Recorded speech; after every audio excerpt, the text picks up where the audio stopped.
Bonjour à tous et bienvenue à ceux qui nous rejoignent. Aujourd'hui, Supreniro vous propose d'aller à la rencontre d'un auteur, philosophe et psychiatre américain de renommée internationale, notamment depuis qu'il a publié un best-seller mémorable en 1975, La vie après la vie. Près de 50 ans plus tard, Raymond Moody revient sur le devant des rayons en librairie avec un livre au titre provocateur, Les preuves de la vie après la vie, publié par les éditions Trait Daniel. Pour en parler, j'ai invité Jocelyn Morisson, traducteur du livre, journaliste scientifique pour de grandes revues spécialisées, aussi animateur pour des chaînes de web TV, auteur et co-auteur de plusieurs ouvrages sur les phénomènes de conscience et rédacteur en chef de la revue trimestrielle Native des peuples, des racines. Pour se joindre à nous, j'ai également invité Nicole Dron, pionnière en France de la divulgation publique de l'expérience de conscience extraordinaire aux frontières de la mort, appelée EMI, phénomène qu'elle connaît pour l'avoir expérimenté en 1968. Je vous invite d'ailleurs à retrouver son témoignage personnel sur notre chaîne. Vous trouverez le lien de la vidéo dans la description. Dans la description de cette vidéo, je vous invite également à consulter la riche bibliographie de nos invités. Vous y trouverez aussi les liens vers les conférences que Jocelyn Morisson a données lors des journées conférences Supreniro sur le thème de la conscience, des VSCD et des EMI partagés. Enfin, Supreniro dit sa gratitude à Nicole Dron et à Jocelyn Morisson pour leur soutien à notre projet dès les premières heures, dans un engagement spontané et dénué d'intérêt promotionnel eu égard à la faible visibilité de notre association. De Comment as-tu aimé à Qu'as-tu fait pour les autres pour Nicole Dron et Univers Esprit, tout est relié pour Jocelyn Morisson. Force est de constater que nos deux invités mettent leurs paroles en acte. Justement, je vous invite maintenant à les écouter. Bonjour Nicole, bonjour Jocelyn. Bonjour Bonjour, Isabelle, bonjour Jocelyne. bonjour à vous deux. Je suis très heureuse de vous accueillir tous les deux pour discuter du sujet des expériences exceptionnelles en s'appuyant sur le livre de Raymond Moody, sorti en mars 2024 et dont Jocelyn a fait la traduction.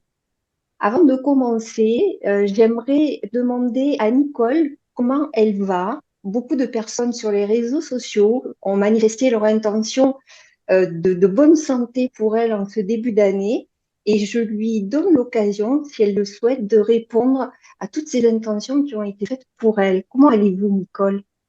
Merci Isabelle de me poser la question. Je vais pour le mieux.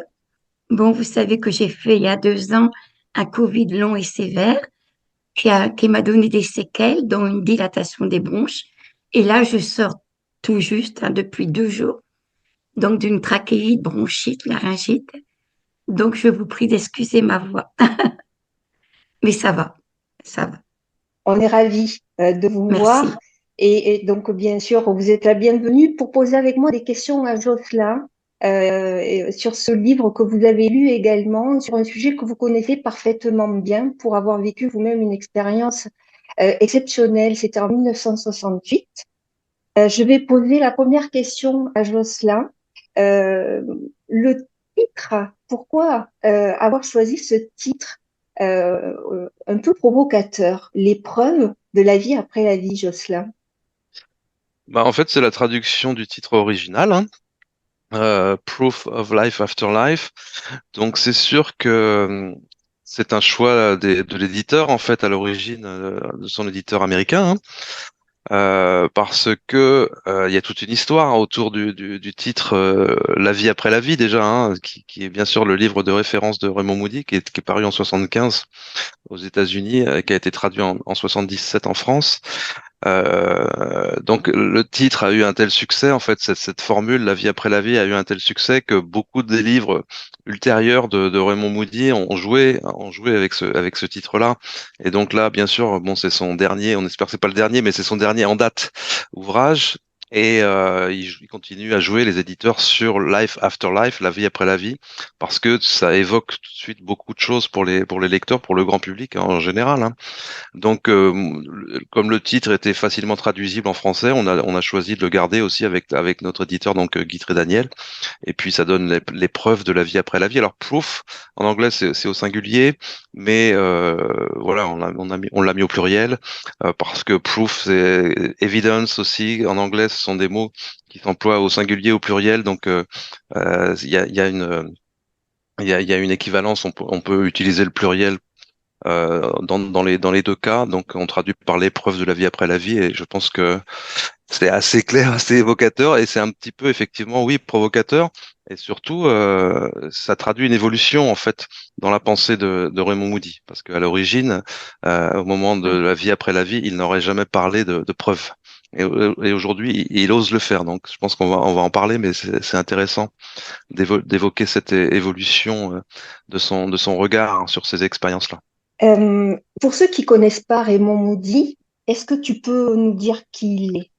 Oui, alors, j'espère que ceux qui nous regardent, qui nous écoutent, savent un petit peu quand même qui est Raymond Moody, parce que c'est vrai que il est considéré comme le père, ou le, Deux. le parrain des expériences de mort imminente, je sais pas comment on dit, mais parce que c'est justement cette formule d'expérience de mort imminente en anglais, elle vient de lui, en fait, hein, c'est Near Death Experience, qui veut dire expérience proche de la mort. Ça, c'est lui qui l'a proposé, qui l'a inventé, cette formule-là, expérience proche de la mort, mais on l'a traduit dès l'origine quasiment par expérience de mort imminente, parce qu'en fait, on avait déjà utilisé cette formule en français avant les travaux de Raymond Moody, dans des recherches qui étaient faites notamment sur les noyades, les chutes en montagne, etc. Il y avait déjà des psychologues qui s'étaient intéressés au phénomène et qui avaient employé cette formule d'expérience de mort imminente. Donc, classiquement, on traduit Near Death Experience par expérience de mort imminente, mais littéralement, ça veut dire expérience proche de la mort. Et on sait qu'il y a des auteurs, comme Jean-Jacques Charbonnier, par exemple, qui préfèrent parler d'expérience de mort approchée, d'expérience de mort provisoire.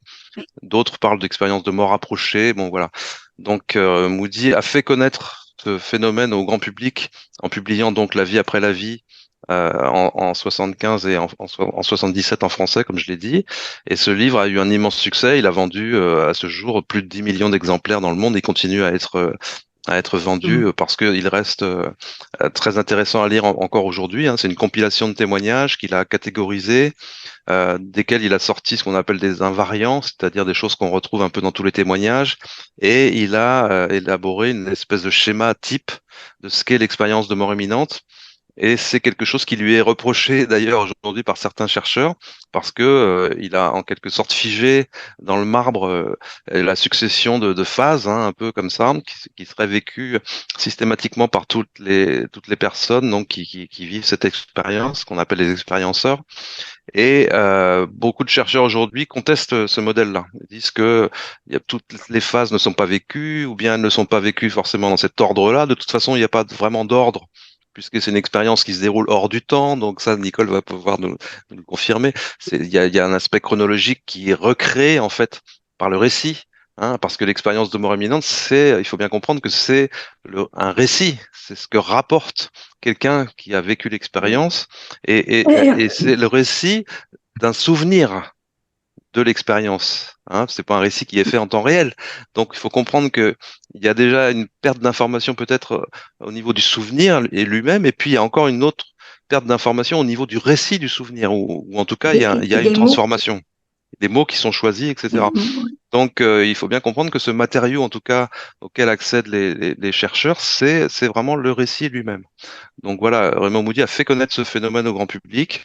Le phénomène était déjà connu avant par quelques chercheurs, donc notamment des psychologues, et y compris, c'était connu depuis le Moyen Âge, depuis l'Antiquité même, hein. Il y a des récits très anciens. Mais c'était pas quelque chose qui était connu d'un large public, et Moody a contribué à ça, effectivement, avec son livre La vie après la vie.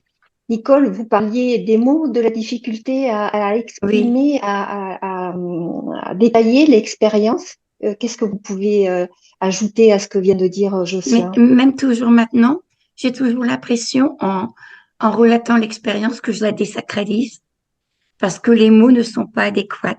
On essaye de, de fixer au plus près une émotion, un sentiment par un mot et le mot, voilà, c'est très approximatif. Mais il faut bien passer par les mots. Oui, souvent les expérienceurs Oui, disent qu'ils n'ont pas de mots justement pour oui, décrire. Alors on reviendra tout à l'heure sur la notion de souvenir, Jocelyn, que tu as évoqué, et aussi de l'historique des archives des expérienceurs. J'ai quelques questions là-dessus. C'est très bien.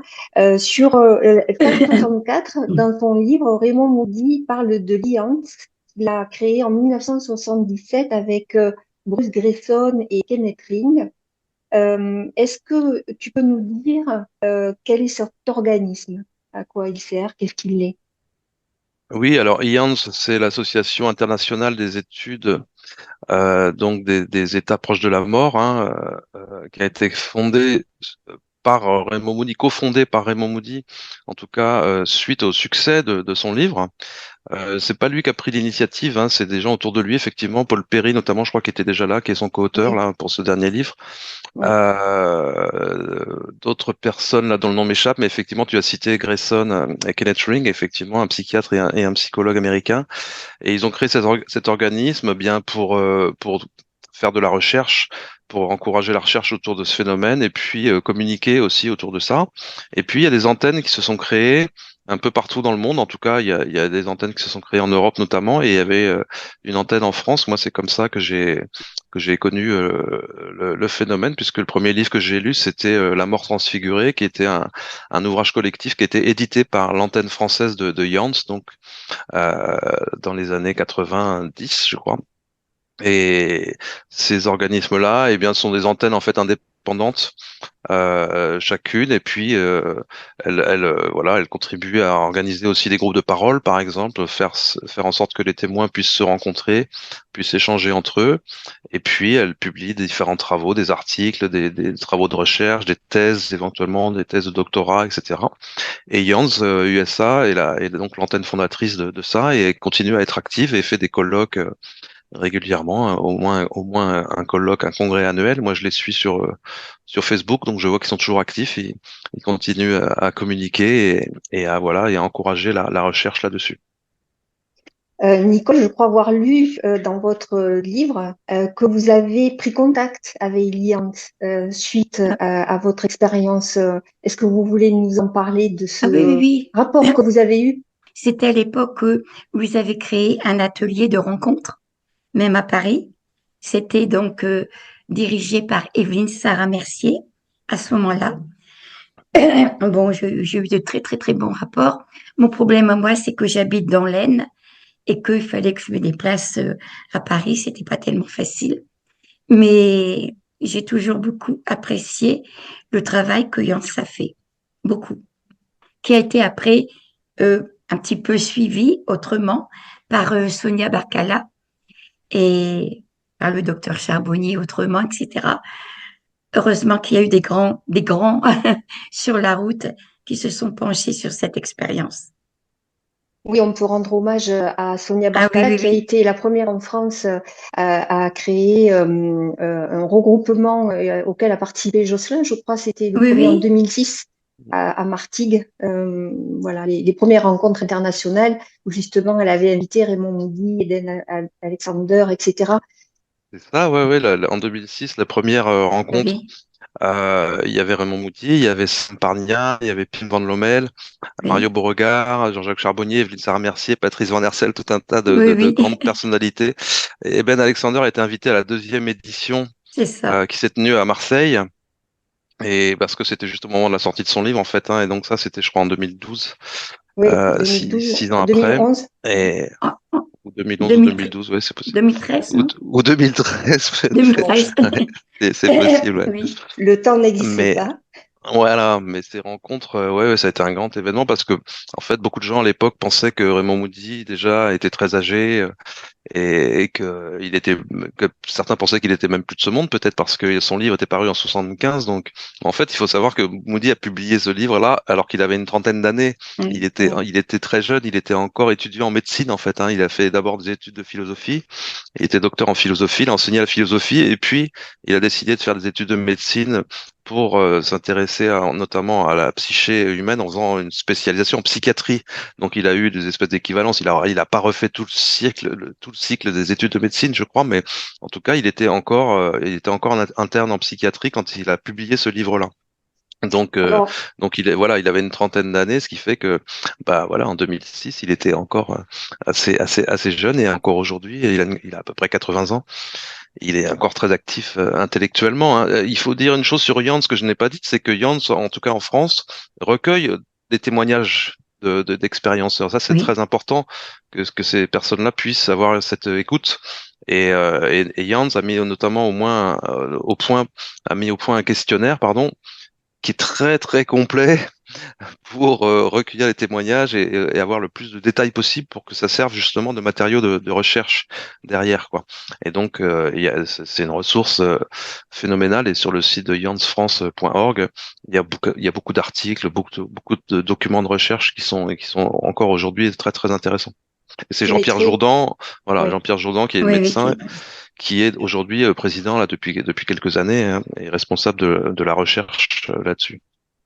je mettrai le lien dans la description. Je vais refermer la parenthèse sur les premières rencontres internationales Martigues et Marseille pour tirer mon coup de chapeau à Sonia qui à cette époque-là a eu le courage. C'était une femme donc qui était pas trop, enfin qui n'était pas dans le domaine médical, mais qui a fait un travail de journaliste pour recueillir et exposer donc publiquement ses expériences. Donc coup de chapeau. Et je crois que c'est à l'occasion de ces rencontres-là que bon nombre de personnes encore très actives publiquement comme Sylvie Détiolaz et Nicolas Fraisse notamment se sont rencontrés voilà, sur cette scène-là. Donc, coup de chapeau à elle, et vous avez accès à son film Faux départ, toujours, qui est très intéressant sur ces expériences-là. Voilà. Pour ma part, je pense que tous les deux ont fait un travail remarquable, aussi bien Jans que Sonia Barkala. Pour ma part, donc, Jans, je l'ai connu tout au début, et il fallait faire tout ce travail comme ça autour de est-ce que c'est à cause des produits, par exemple, euh, quand on endort quelqu'un, voilà, etc. L'anesthésie, ouais. L'anesthésie, le plus du gaz carbonique, le moins, etc., etc. Il fallait absolument faire ça. Mais moi qui suis encore assez impatiente de caractère, il y a des moments où je me disais quand est-ce qu'on va aborder le domaine de la conscience. Pour moi, c'était absolument important, nécessaire, tout en sachant que ce travail-là devait être fait. Et je me suis vraiment aussi, euh, vraiment, je me suis régalée quand j'ai rencontré aussi Sonia et qui a abordé ce domaine de la conscience, surtout au premier congrès, voilà, de Martigues, et encore plus au second. Et là, je me dis, pour ma part, je me dis, je peux mourir maintenant, quelque part, parce que j'ai le bonheur de voir ce que toute ma vie j'ai désiré quelque part, c'est de voir que cette expérience, ce n'est pas fait pour dire j'ai vécu ceci, cela. Il y a des millions de personnes qui ont vécu cette expérience. C'est fait justement pour moi, pour favoriser un éveil spirituel. Et je suis heureuse que ça débouche sur beaucoup d'études parallèles à la conscience, mais beaucoup d'études aussi parallèles, aussi bien médicales que sur la médiumnité, que sur tout ce qui est la spiritualité. Voilà, en gros, je suis ravie. Mais merci à Merci, vous. merci Jocelyn pour tout ce que vous avez fait aussi. Ouais, c'est normal. Ouais, ouais, bah Alors, moi, ça m'a apporté beaucoup aussi au plan personnel, bien sûr, hein. Mais ce que tu soulignes, Nicole, c'est bien, c'est important effectivement, parce que c'est la difficulté du sujet, c'est que c'est une expérience qu'on dit d'état modifié de conscience. Oui. Donc ça, c'est pris au sérieux par la psychologie, la psychiatrie, etc. Mais il y a la dimension spirituelle qui est vraiment première dans l'expérience Pour vécue. moi, c'est le plus Le- important. voilà. Et Oui, ça, c'est la dimension qui est un peu gênante pour la science, quoi. La science, la philosophie. Dès qu'on commence à parler de spiritualité, c'est un peu gênant parce que c'est du domaine de la religion. Et est-ce qu'on va parler de quelque chose qui est sectaire, etc. Est-ce qu'on est dans une dérive?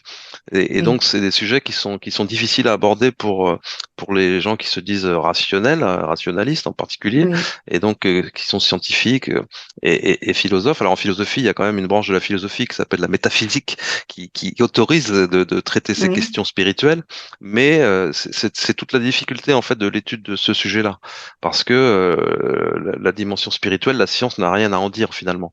Alors si elle commence à dire que ça se passe dans telle ou telle zone du cerveau, bah c'est juste appauvrissant en fait. Ça ne dit rien de la qualité de l'expérience. Et c'est oui. pour ça, Alors, voilà, c'est le problème en fait avec l'étude scientifique de ces expériences. On y le, arrive. c- le cerveau, on va y revenir. Je Oui, voudrais également tirer quand même mon coup de chapeau à Stéphane Alix qui, lui, dès les années 2010, a investigué également ce secteur avec la qualité de travail qu'on connaît et la pérennité de son travail également.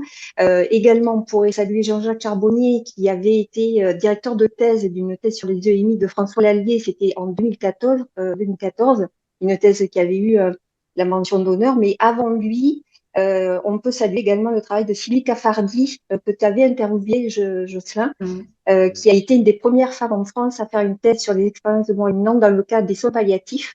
Et c'était en 99, je crois. Donc voilà, Sonia Barcala, effectivement, était précurseur à oser et elle a ouvert la voie. Donc on peut lui rendre hommage pour ça. Mais derrière, donc il y a tout un travail oui, collaboratif, coopératif collectif. qui se met en place. Et c'est aussi grâce à des personnes comme vous, Nicole, qui n'ont pas peur de témoigner en public de ce qu'elles ont vécu, au risque quelquefois, et vous l'avez dit, de passer pour folle. Mais vous Ça avez n'a pas été dépassé ce facile. stade, ça n'a pas été facile.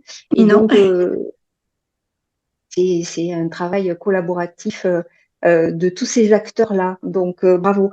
Je reviens au cerveau, Jocelyn. Moi, je me suis toujours demandé euh, quelle différence il y avait entre mort clinique et mort cérébrale. Parce que je crois que l'EMI est dans un cas, mais pas dans l'autre.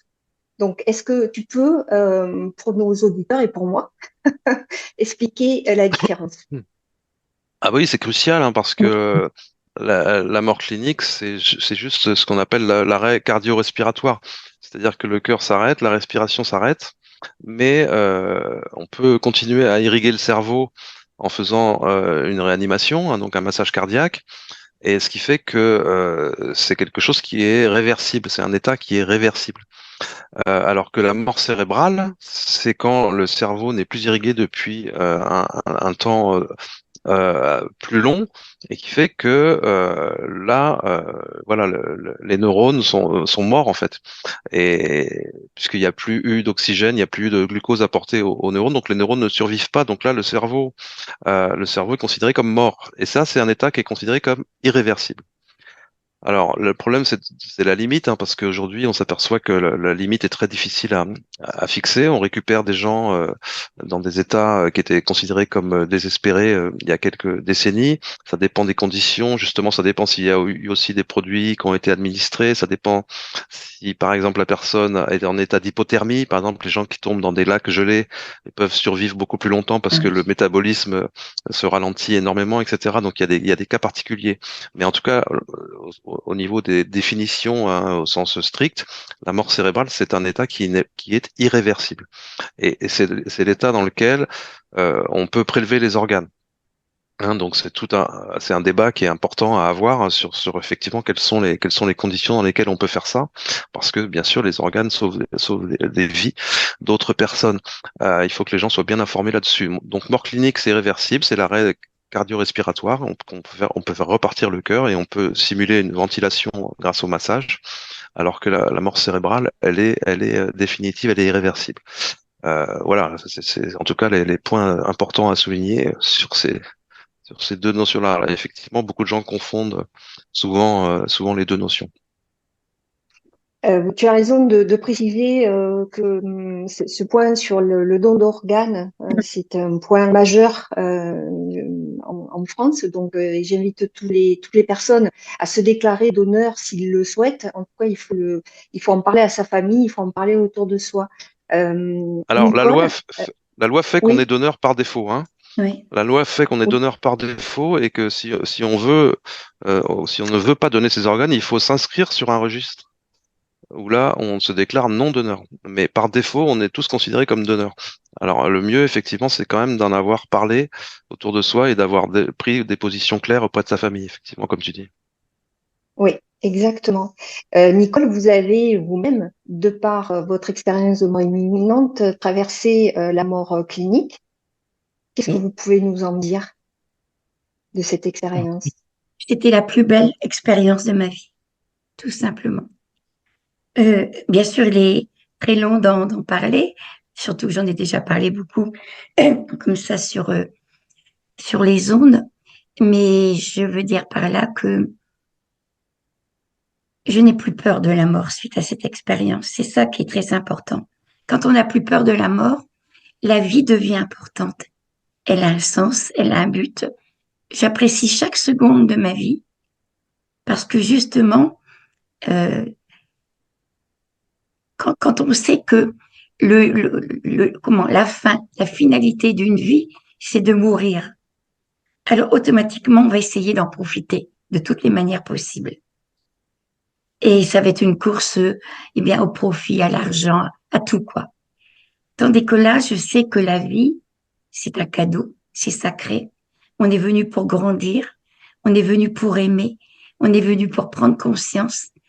Et c'est quelque chose d'extraordinaire.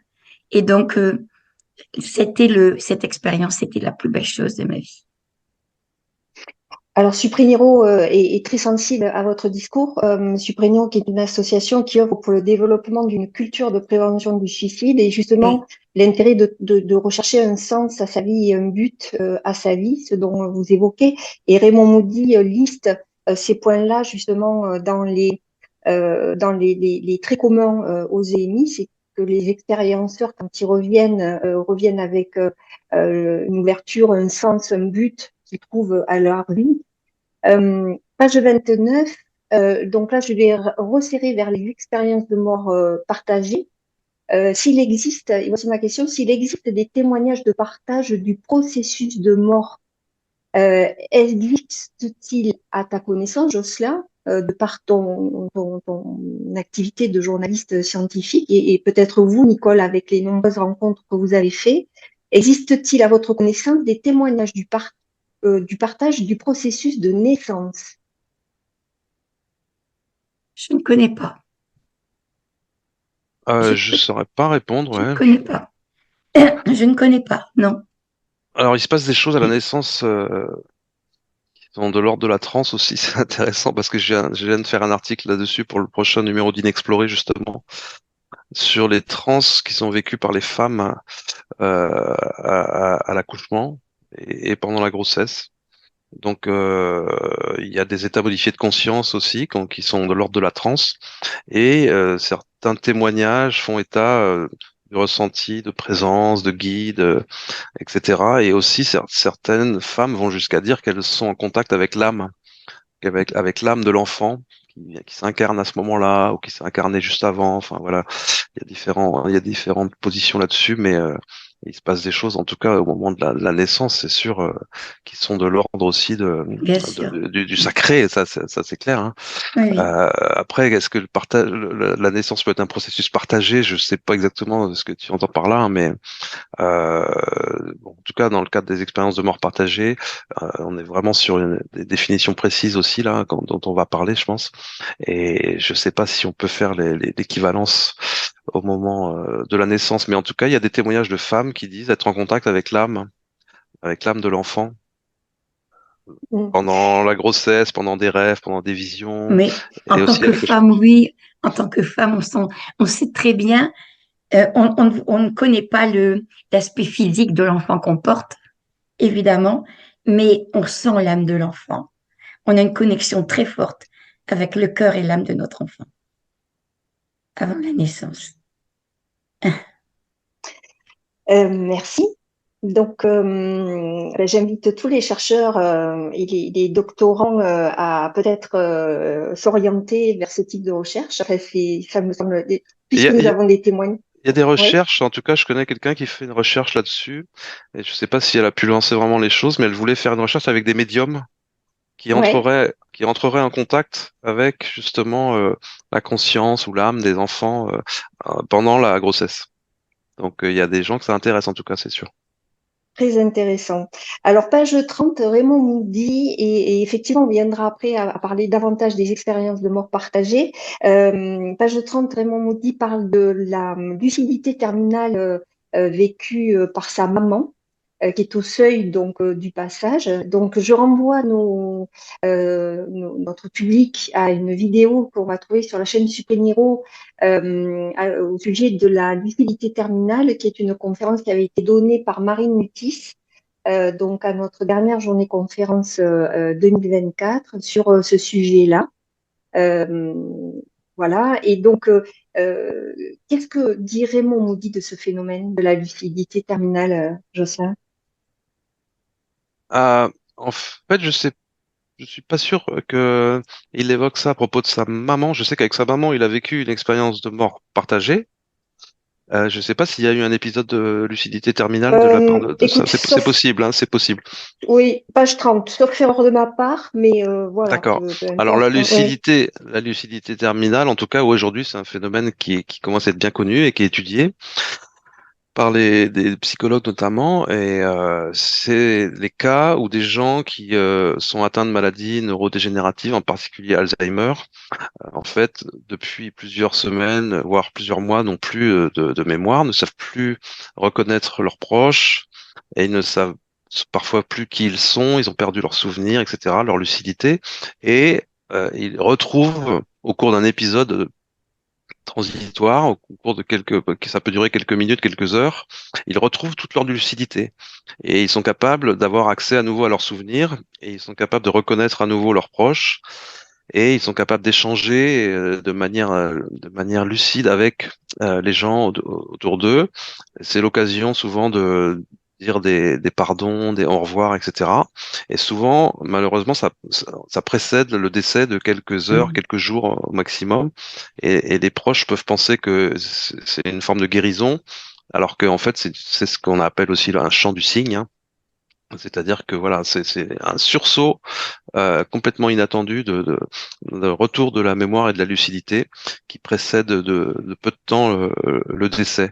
Et ce qui est fascinant, bien sûr, c'est que c'est complètement inexplicable dans le cadre du modèle matérialiste actuel qui suppose que la mémoire est stockée dans le cerveau, et que la conscience est produite par le cerveau, etc. Parce que ces gens-là, notamment en cas d'Alzheimer, eh bien, ils ont des structures cérébrales qui sont détruites irrémédiablement, notamment au niveau de l'hippocampe, la zone qui est liée à la mémoire. Et on peut pas expliquer comment quelqu'un peut retrouver la mémoire si son cerveau ne fonctionne plus euh, de cette façon-là. Donc ça suppose que la mémoire et la conscience, la lucidité, c'est un autre processus. C'est quelque chose qui n'est pas généré par le cerveau. Donc ça pose des questions très très profondes là-dessus. J'ai C'est j'ai très mon, intéressant. Oui, j'ai allez-y. mon père, c'est pas tout à fait le même cas. Il n'avait pas un Alzheimer, mais il est décédé suite à un cancer des os généralisé. Et les derniers jours, il était complètement dans le coma. Et 2 jours avant, il s'est réveillé et il était assis dans son lit d'hôpital, bien calé avec des oreillers. Et tout le monde en est autour de lui. Et d'un seul coup, il regarde le plafond. Il dit, oh là là, mon petit Michel, bon, il l'a dit en patois, mon tio Michou, dans le Nord, il est là. J'ai un frère qui était décédé 3 ans auparavant. Mon père le voyait au plafond. Mon tio Michou, il est là. Et moi, je regardais désespérément le plafond pour voir mon frère. Et j'ai une tante, une sœur de mon père, qui a dit, ben, tu vois, donc, ce sont des hallucinations, etc. Et je savais que non. Ça s'ouvrait déjà pour lui, tout simplement. Il était dans un... Ouais, Vas-y, Jocelyn. ouais, juste pour dire que c'est un phénomène qui est qui est cousin Oui, de la lucidité terminale qu'on appelle oui, oui, c'est les cousin. visions. Oui, Voilà, oui, c'est les visions des mourants en fait. voilà. C'est très Oui, oui. fréquent, hein. C'est très fréquent qu'effectivement en fin de vie les gens aient des apparitions, des visions de personnes qui viennent en quelque sorte les attendre. Chercher, voilà. Et 2 jours après, il était parti. Oui, oui. Il est visiblement en paix. Oui, en paix. Il avait vu son fils, il avait toute sa famille autour de lui. Lui, il est parti en paix. Oui. Au sujet des expériences de mort partagée, Raymond Moody, lorsqu'il vit ça avec sa sœur au chevet de sa maman, il raconte que la pièce change de forme, qu'il a la sensation d'être soulevé du sol par une forte traction vers le haut. Alors la question est peut-être un peu pointilleuse, mais je m'interroge comment expliquer cette poussée à la verticale dans un univers qui n'aurait ni haut ni bas. La question secondaire, c'est y a-t-il des témoignages de poussée vers le bas, de dilatation?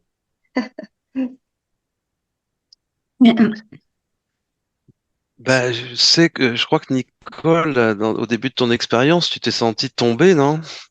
Non, non, non, Non, c'est pas ça. je me suis Qu'est-ce- sentie, j'ai vu comme un tunnel ou un vortex. J'ai rentré dedans et je suis partie à une très grande vitesse. On a l'impression que ça va comme ça. Je ne dis pas comme ça, mais comme ça devant soi. Moi, j'ai eu cette impression-là. Voilà. C'était plutôt la vitesse qui m'a interpellée. Des bruits assourdissants au départ, des couleurs encore assez violentes. Tout se calme.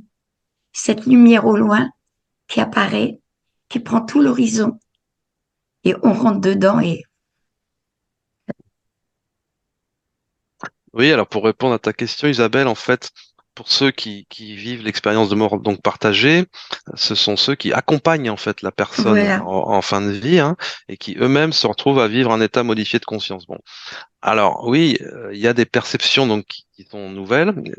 Effectivement, souvent la géométrie de la pièce semble se déformer. Et puis au niveau des sensations, oui, il y a la sensation de s'élever, de sortir de son corps. Alors est-ce qu'il y en a qui ont l'impression de tomber, d'autres qui ont l'impression de monter? J'en sais rien, mais en tout cas, c'est par rapport à nos sensations ordinaires de pesanteur, de gravité, qu'il y a cette sensation-là d'un seul coup de s'élever, hein. Ils sont encore dans ce monde où il y a un haut et un bas, comme tu dis justement, au moment où ils sentent ça, ils sentent que d'un seul Oui, coup, ces sensations-là se transforment, elles se modifient.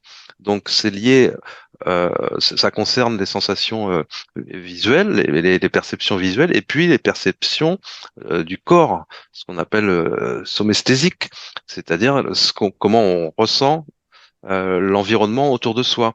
Donc les gens qui sont en train de vivre cette expérience-là avec leurs proches, eh bien, ils ont effectivement la sensation de devenir léger tout d'un coup et de s'élever éventuellement aussi vers une lumière, vers un tunnel. Ils peuvent voir une lumière aussi apparaître dans la pièce, et puis cette lumière peut prendre la forme d'un tunnel duquel aussi viennent des entités, des entités angéliques ou bien des êtres de lumière, etc., des proches, des silhouettes qu'ils reconnaissent ou qu'ils ne reconnaissent pas comme étant des proches de la personne qu'ils sont en train d'accompagner, etc. Donc c'est pour ça qu'on parle d'expérience de mort partagée, parce que ces gens-là, eux, ne sont pas en train de mourir. Et ils ne sont pas sous l'effet de produits non plus anesthésiques ou quoi que ce soit, d'aucune drogue, d'aucune sorte. Et donc, ça pose encore un autre problème au modèle matérialiste, l'empathie. parce qu'on peut pas, voilà, c'est une expérience qu'on appelle aussi empathique, effectivement. Oui, oui. Et on peut pas expliquer comment bah, ces personnes-là vivent ça alors que, a priori, elles n'ont pas de raison de le vivre. Et on a beaucoup de témoignages comme ça. Et Raymond Moody avait fait un livre complètement consacré à ça, hein, qu'il avait appelé Témoins de la vie après la vie. On a un docteur français aussi, hein, le docteur Jean-Pierre Postel, qui a vécu Oui. ça, lui-même médecin anesthésiste. Il l'a vécu avec son épouse, qui était médecin pédiatre, et leur fils infirmier, donc tous trois professionnels de santé, en accompagnant donc le grand-père, le père de Jean-Pierre. Et ils ont tous les trois aussi vécu des sensations comme ça de transformation de la perception au niveau visuel, au niveau sensitif. Et ils se sont aperçus qu'ils avaient chacun vécu l'expérience avec chacun des particularités. En fait, ils n'ont pas forcément vécu exactement la même chose. Ils ont comparé ensuite leur récit. Ils l'ont d'abord écrit chacun de leur côté, et ensuite ils ont comparé. Et l'expérience, elle reste personnelle. Donc c'est ça qui est intéressant aussi, c'est que chacun le vit dans sa propre bulle de conscience. Mm. Hein. Et Moody raconte ça, effectivement, il l'a vécu auprès de sa mère, donc il y avait sa sœur, il y avait son beau-frère qui est un policier, il souligne le fait que c'est quelqu'un de très cartésien, etc., très rationnel. Et ils ont tous vécu des choses à la fois communes et des choses à la fois particulières, quoi. C'est ça qui est troublant aussi dans cette expérience-là. En tout cas, c'est Donc c'est intéressant que ça l'expérience de fasse, mort partagée.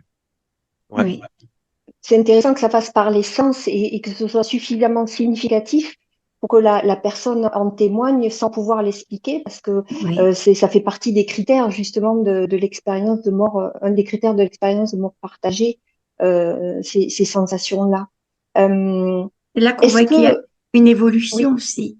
Il y a une évolution parce que, à force de parler des EMI, le public, quand même les médias, etc., se familiarise avec cette expérience et on peut aller plus loin. exactement. C'est important. Euh, Est-ce que l'on a des témoignages d'expérienceurs qui vont au-delà du tunnel? Je veux dire, des personnes qui vivent des expériences de mort partagée. Quelle est la limite, la frontière qui n'a jamais été franchie? Jusqu'où le plus loin il a été témoigné d'être allé par un expérienceur de mort partagée? Oui, c'est une bonne question. Oui, De mémoire, j'ai pas souvenir de gens qui soient allés au-delà de l'apparition du tunnel. J'ai pas de souvenir. Peut-être qu'il y en a de témoins qui auraient pénétré dans le tunnel et accompagné le défunt dans le tunnel. Ce qui est décrit dans la plupart des témoignages, c'est simplement qu'ils ont la sensation de s'élever et d'accompagner l'âme du défunt. C'est vraiment sur le tout début du chemin, hein, et que ensuite l'âme du défunt est prise en charge par des entités, des êtres de lumière, etc., qui sont là pour l'accueillir. Maintenant qu'il y ait eu des cas où les gens soient allés encore plus loin, c'est possible, mais je me souviens pas en avoir lu ou entendu en tout cas. il faut pouvoir revenir en arrière aussi. Oui, oui.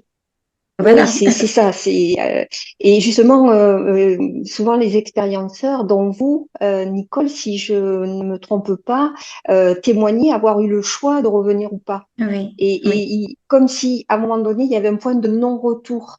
oui, Et donc peut-être que on peut supposer que l'expérienceur de mort partagée peut aller jusqu'à ce point de non-retour et que après, au-delà, ben, c'est autre chose. terminé. Ouais. Je, je savais, c'est très difficile à expliquer, qu'au-delà d'un certain seuil, eh bien, euh, après cette ville de lumière et d'or et de pierres précieuses que j'ai vue, je me suis trouvée comme dans un néant.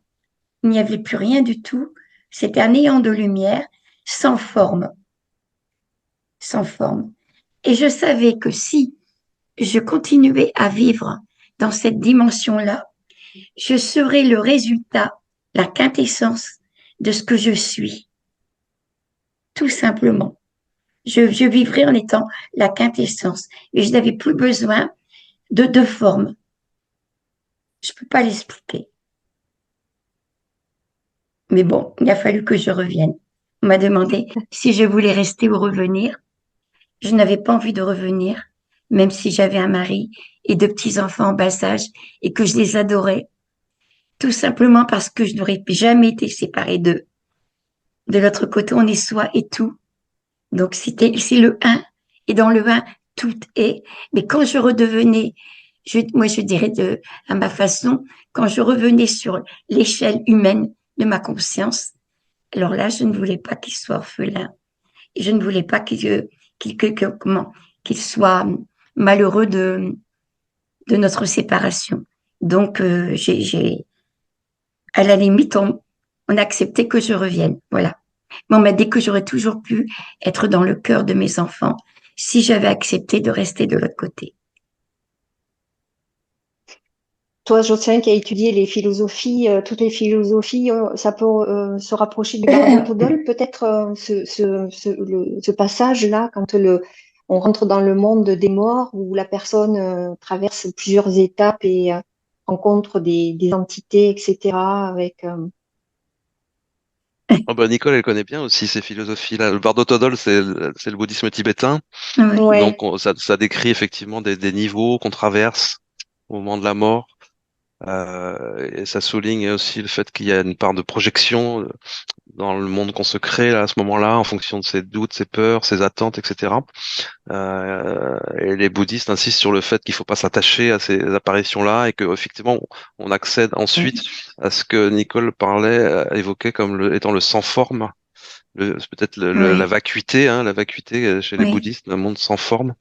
Euh, on est au-delà des concepts, au-delà des notions, etc. Donc ça, effectivement, oui, dans ce que vivent les expérienceurs, il y a beaucoup de choses qui ressemblent à ce qu'on a dans les spiritualités orientales de manière générale, hein. Hindouisme, bouddhisme, taoïsme, ça a déjà été identifié depuis longtemps. Euh, voilà ce qu'on peut dire. Oui, Mm. On est obligé de s'interroger. ouais. Moi, je ne comprendrais pas, je m'interrogerais sur quelqu'un qui a fait une MDE et que que ça n'ait pas déclenché vraiment une boulimie de connaissances Mm. après. Parce que c'est presque obligatoire. Mais pas simplement dans une tradition particulière ou une religion particulière. C'est vraiment, je dirais, la spiritualité à l'état pur, quoi. Voilà. La sève de toutes les religions et de toutes les traditions. Ce témoignage-là de ce passage dans un monde un peu sans forme, sans lumière, sans son, ça peut Ah non, être il y avait de la lumière, hein. C'était vraiment, comme dire, un néant, une vacuité de lumière où il n'y avait rien et tout à la fois. C'est ça la difficulté, vous voyez, de parler. Il n'y avait rien et tout. Tout était là. Tout était là. Et on est euh, soi et on est tout en même temps, ça, sans ça forme. pourrait, ça pourrait faire l'objet d'une autre Oui, réflexion pédagogique sur justement ce processus de l'ENI parce que il y a des étapes et Vincent Allemain en parle très bien également de oui, cette première étape où quand certaines expériences ne vont pas au-delà, ils le vivent comme une expérience de mort imminente négative parce qu'ils n'arrivent pas à dépasser ce stade-là de la pensée qui crée. Et sur la chaîne YouTube, il y a également un témoignage d'Antoinette qui a fait une tentative, qui a fait une oui, expérience de mort imminente suite à une tentative de suicide, parce qu'elle explique très bien elle n'a pas réussi à créer avec la pensée. Elle s'est enfermée sur ses pensées négatives. Et je trouverais utile qu'il y ait une pédagogie, c'est pour ça que je parlais du bar d'autodol tout à l'heure, mais sur oui. ces étapes-là de l'expérience de mort imminente parce qu'elles peuvent être fabuleuses, mais il y a un processus, il me semble qu'il y a un processus et que c'est graduel et qu'on n'atteint pas forcément le sublime dès le départ. Mais non, quand on décède, pour ma part, moi je dis tout le temps que j'accepte qu'on dise que je suis un témoin de la lumière, comme toutes les personnes qui ont vécu ça. Mais avant d'entrer dans la lumière, il faut soi-même devenir lumière. Et là, il y a beaucoup de dimensions qu'il faut gravir à l'intérieur de nous-mêmes, se délester un petit peu de tout ce qu'on appelle en gros l'ego qui nous maintient ici, quelque part en esclavage. Et donc, oui, il y a tout un travail important à faire. Et pour moi, justement, l'important de pouvoir discuter de cette expérience, de pouvoir en témoigner, c'est de pouvoir aider justement les gens à prendre conscience que c'est important d'être ici sur la Terre et de comprendre ça et de commencer à faire ce travail de libération. Ce travail de libération, c'est une grâce extraordinaire. Parce que si on pouvait s'imaginer, parce que je le dis avec mes mots bien sûr, sur le plan de l'absolu, qui on est vraiment, qui on est, cet être de lumière, cet être de plénitude, d'amour, de rayonnement, mais on n'aurait qu'une envie, c'est d'être déjà ici sur la terre, ce qu'on est de l'autre côté. Alors on céderait déjà. Bon, je crois qu'on n'a rien à découvrir. On est, notre âme, elle est déjà quelque part parfaite. mais on a la désencombrer de tout ce qui n'est pas elle, quoi. Raymond Moody dit que les EMI sur 2 siècles contiennent les mêmes éléments. Il n'est pas le seul. On retrouve des éléments caractéristiques d'une EMI sur cette expérience qui est plutôt intemporelle. Donc, tout à l'heure, Jocelyn, tu parlais des premières EMI à notre connaissance. Ça remonte au temps de Platon. Il y a aussi le témoignage d'un soldat, je crois, qui avait été recueilli, qui avait fait une EMI, etc. Tu pourras, pour l'anecdote, nous raconter ceci. Moi, la réflexion que je pose là-dessus, c'est comment les sceptiques expliquent-ils la récurrence du contenu de ces récits intemporels qui sont au-delà des contingences matérialistes, au-delà des religions, alors que notre monde a évolué technologiquement en 2000 ans de façon exponentielle. Je veux dire, s'il s'agissait d'illusions, d'hallucinations, de phénomènes de stress face à l'imminence de la mort, le sujet n'évoquerait-il pas cette expérience en fonction du référentiel matérialiste dans lequel il vit? Les sceptiques aujourd'hui ils considèrent que c'est une expérience qui est créée par le cerveau simplement pour surmonter la peur. Et notamment, ça fait partie des dernières réflexions qui ont été publiées récemment. Ça permet de surmonter la peur de la mort, et donc c'est une espèce d'adaptation qui est due à l'évolution. En fait, l'évolution nous a doté de cette capacité à sortir, à surmonter l'effroi en fait du moment de la mort, en se créant, voilà, en se créant une expérience dans laquelle il y a de l'amour, il y a de la beauté, etc., de la lumière, de la paix et tout ça, et que tout ça c'est du registre de l'illusion simplement. Voilà, pour nous permettre de ne pas être écrasé par l'effroi. Donc, pour moi, ça n'a pas beaucoup de sens parce que s'il y a rien après, je vois pas l'intérêt de créer cette illusion. Il suffirait d'avoir quelque chose qui s'éteint comme un interrupteur et puis on n'en parlerait plus, quoi. Et on serait dans le néant, on n'existerait plus, on n'aurait plus de conscience du tout. Donc, pourquoi est-ce que l'évolution aurait développé ce truc aussi sophistiqué, qui est une expérience tellement riche dans laquelle on voit toute sa vie défiler, on voit éventuellement des éléments du futur aussi, comme Nicole pourra le confirmer, et puis toute cette beauté, toute cette sensation d'amour qui sont au-delà des mots, au-delà des concepts, etc. Pourquoi ce truc aussi extraordinaire si finalement il n'y a rien derrière? Moi, c'est mon interrogation depuis 25 ans, quoi. C'est toujours la même. Donc, je pense que les sceptiques, ils ont simplement du mal à accepter que effectivement nous ayons, comme dit Nicole, une nature spirituelle, quoi, parce que pour eux, c'est trop. Peut-être qu'ils ont peur de faire face aussi à ce que ça veut dire pour eux, aux responsabilités aussi que ça donne. Hein. Et moi, je les plains plutôt que je les blâme en quelque sorte, parce que je trouve que c'est dommage de passer à côté de ça. Si c'est notre véritable nature, et ben on rate complètement son chemin, quoi. On manque le but, et manquer la cible, c'est péché.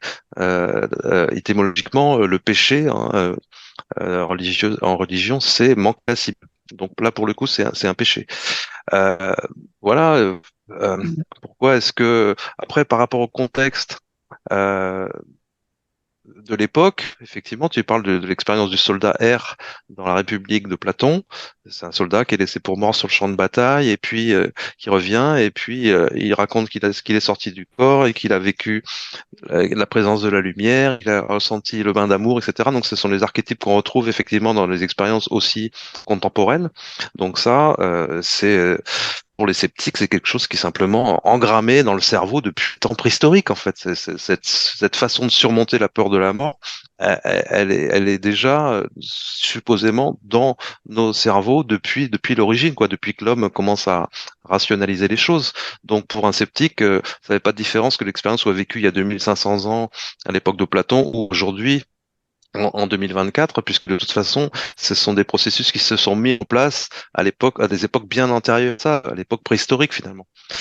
Donc voilà comment il se débarrasse un petit peu du problème, quoi. C'est quelque chose qui est simplement créé par le cerveau pour nous permettre de surmonter, voilà, la peur du néant, en fait, la peur de la fin.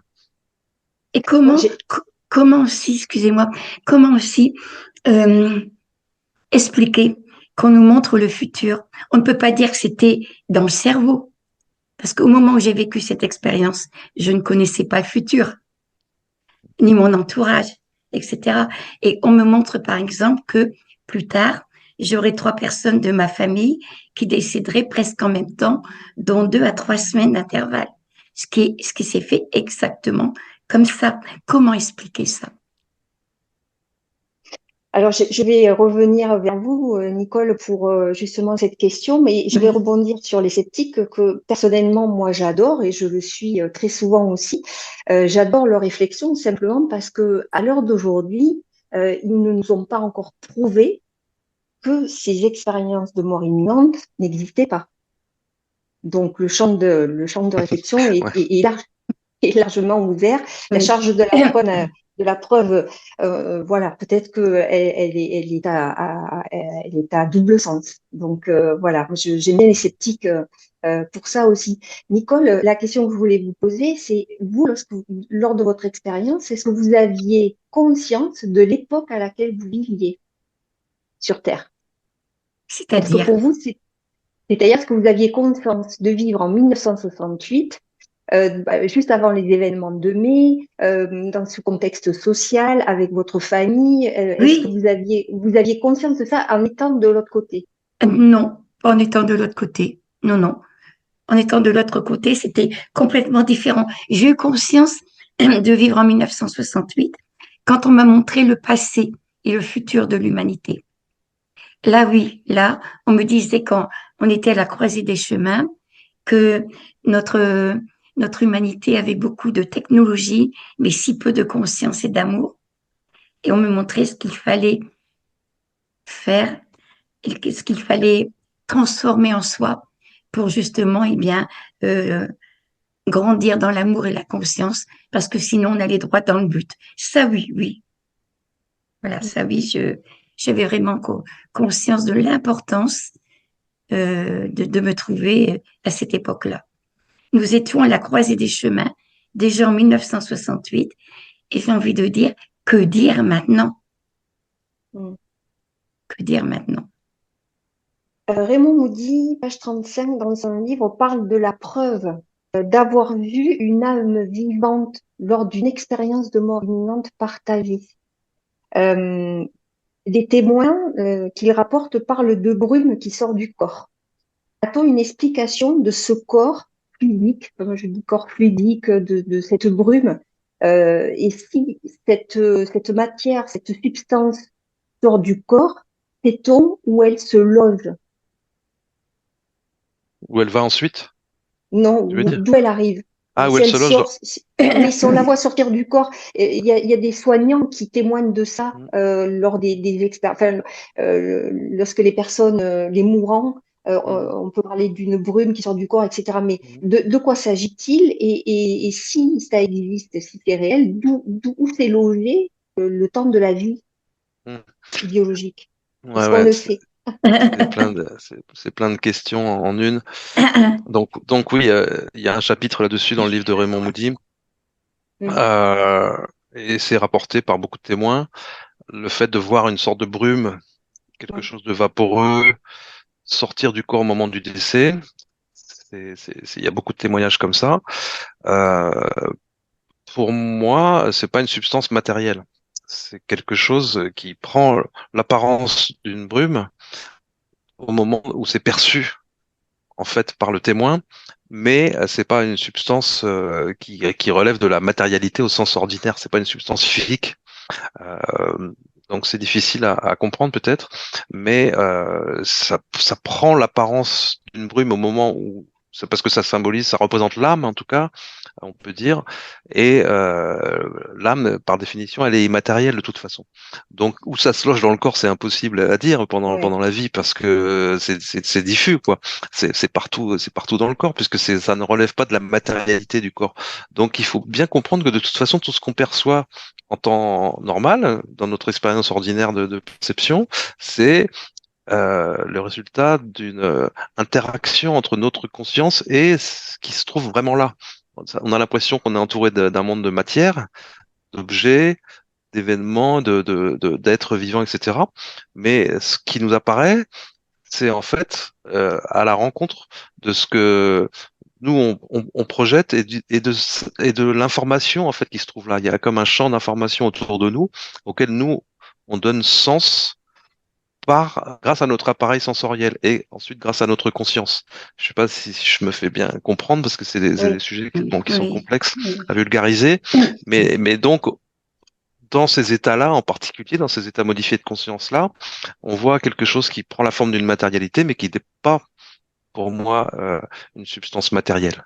Donc c'est impossible de dire où ça se situe en temps normal, quoi. Tu vois. mais les chercheurs sont quand même très curieux là-dessus parce que on rapportait l'histoire des 21 grammes là, des Égyptiens et Le poids de puis plus l'âme. proche de ouais, le pas de l'âme. Et puis plus près de nous, nous avons Sylvie Détiolas qui a tenté une expérience avec Nicolas Fraisse Ouais, de le peser avant la sortie de corps et après ouais, la sortie de corps. Donc il n'y a rien de significatif parce qu'il y a un décalage sur la balance, mais qui n'est jamais le même a priori de ce que ouais. j'ai compris. Mais il y a quand même des études là-dessus et moi c'est ça qui m'intéresse. Voilà, la recherche Bah, de c'est la preuve. Et, controversé, hein. C'est controversé. On peut pas ouais, dire qu'il y a eu des études, il y a eu quelques recherches, il y a eu quelques observations qui ont été faites. Effectivement, au moment du décès, on dit qu'il y a une perte de quelques grammes, 21 grammes, etc. C'est plus de l'ordre du mythe qu'autre chose. Les expériences qu'a fait Sylvie Détiola avec Nicolas Fraisse, elles n'ont pas été concluantes, hein, Mm. sur ce point-là. Donc difficile. Effectivement, s'il y a une différence de poids, dans ces cas-là, on peut dire qu'il y a une forme de matérialité. Mais après, pour moi, c'est une réflexion qui mène pas à grand-chose finalement. C'est loin d'être ce qu'il y a de plus intéressant dans l'expérience, dans ces phénomènes-là. Et je voudrais revenir juste en deux mots sur la notion de scepticisme parce que justement, tu parlais des sceptiques tout à l'heure. Tu disais que c'était bien l'attitude sceptique. Moi, je suis complètement d'accord, hein. C'est-à-dire que le vrai scepticisme, il est complètement utile, hein.